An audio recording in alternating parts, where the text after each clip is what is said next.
The Whistle by Benjamin Franklin. So Benjamin Franklin is also called as Ben Franklin, who had a pseudonym Richard Saunders. He was born on January 17, 1706 on Boston, Massachusetts, United States. He also died on April 17, 1790 in Philadelphia, Pennsylvania, United States. He was an American printer and a publisher, an author, an inventor, and scientist, and also a diplomat. He's one of the foremost four founding fathers.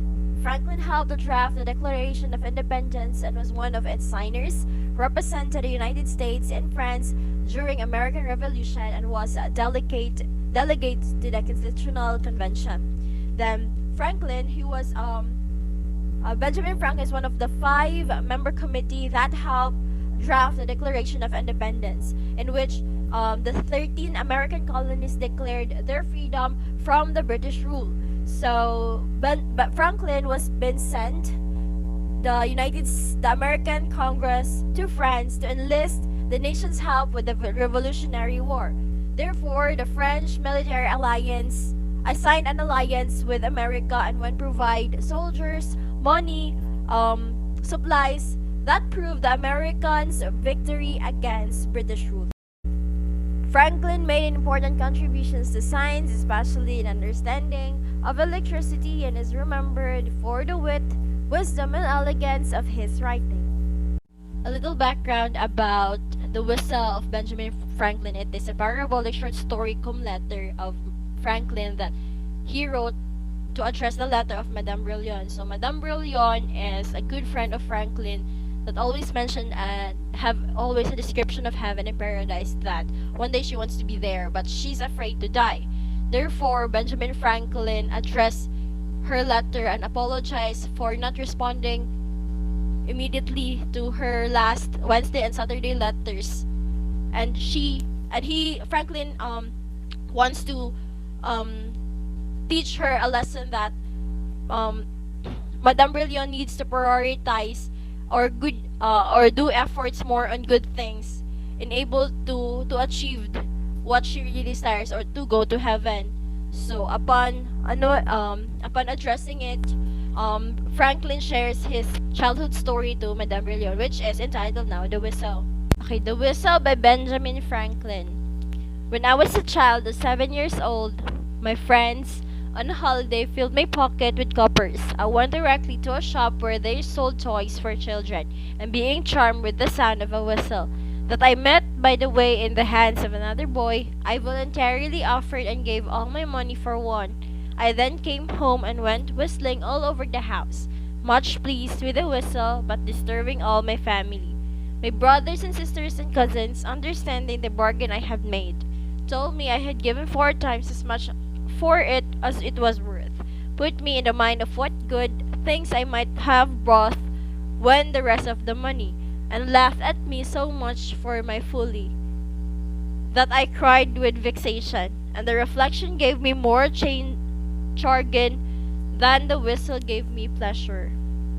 Benjamin narrates about when he was 7 years old, with the help of the several coppers given by his friends. They went to the store, toy stores for children. Then all of those money given to him was bought a mirror whistle. So his family, his friends, and his brothers and sisters derived him for his actions, for saying that he is irresponsible, for saying that he paid 4 times much of the worthless whistle. So they also tried to make him feel hurried by reminding always him that he had to thought correctly and decide efficiently only, and paid for some of the whistle to the shopkeeper and nothing more. Then he always therefore Benjamin Franklin reflect and remain it as a lesson to his life that he should never be tempted to buy unnecessary stuff while young, reminding himself of the money that he had paid for the whistle. As I grew up, came into the world, and observed the actions of men, I thought I met with many, very many, who gave too much for the whistle. When I saw one too ambitious of court favor, sacrificing his time in attendance on leaves, his repose, his liberty, his virtue, and perhaps his friends to attain it, I have said to myself, this man gives too much for his whistle. And therefore, as he grows older and wiser, he always realize and always compare the whistle into everything that happens to his life, that everyone he met always paid more than required for their vessels.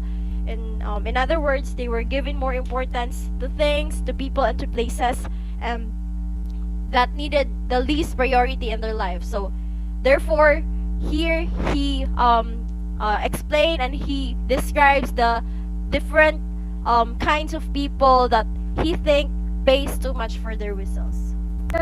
The first person he described that spent too much for his whistle is the person in ambitious court that favored you spend too much in attending at court. So he gave up his repose, his freedom, his liberty, good values, and bonding with his friends just to attain a favor at the court. So he paid too much for his whistles because this person, Benjamin Franklin, think that this person who is very over ambitious to succeed in life, therefore he refused to join with his friends. He refused to be with them just to attain the desired position, or the desired popularity with this ambitious person in the court. When I saw another fond of popularity, constantly employing himself in political bustles, neglecting his own affairs, and ruining them by that neglect, he pays indeed, said I, too much for his whistles. He describes who paid so much for his whistle is the example of a miser who gives up every kind of comfortable living, the pleasure of doing good about his life, give up his fellow citizens' esteem, and joins the warm friendship in his pursuit of wealth. But his wealth gives him that gives him no happiness in its own, even though he have everything, he have luxurious things in life, but he always feels empty in his heart, and he never feels satisfaction. And is the man of pleasure who gives his senses and ruins his health in the pursuit. So a corporeal senses included here would mean sex, drinking, smoking, drug addiction, gambling, and feasting. This person pays too much for his whistles, as this person never improves his mind intellectually, and he deviate his fortune because he keeps spending it for enjoyment for his primary senses. Therefore, he pays too much for his whistle and fall ill, and at the end of the day. Next person is a man of finest appearance, who is very handsome, wear fine clothes, live in a fine house, who have good foods, but and land in prison because of as that someone spent too much than his earnings. So as Benjamin Franklin describes, this man gives too much for her whistles, as he ends up his career in jail for not paying his debt because he spends more than what she earns. Central themes of the whistle. So the central theme of the letter is that people should stay on a middle path when it comes to luxurious. Let us not overwork to get what we want. Therefore, we people should know how to limit ourselves to the things that are too much just to feel our satisfaction in life.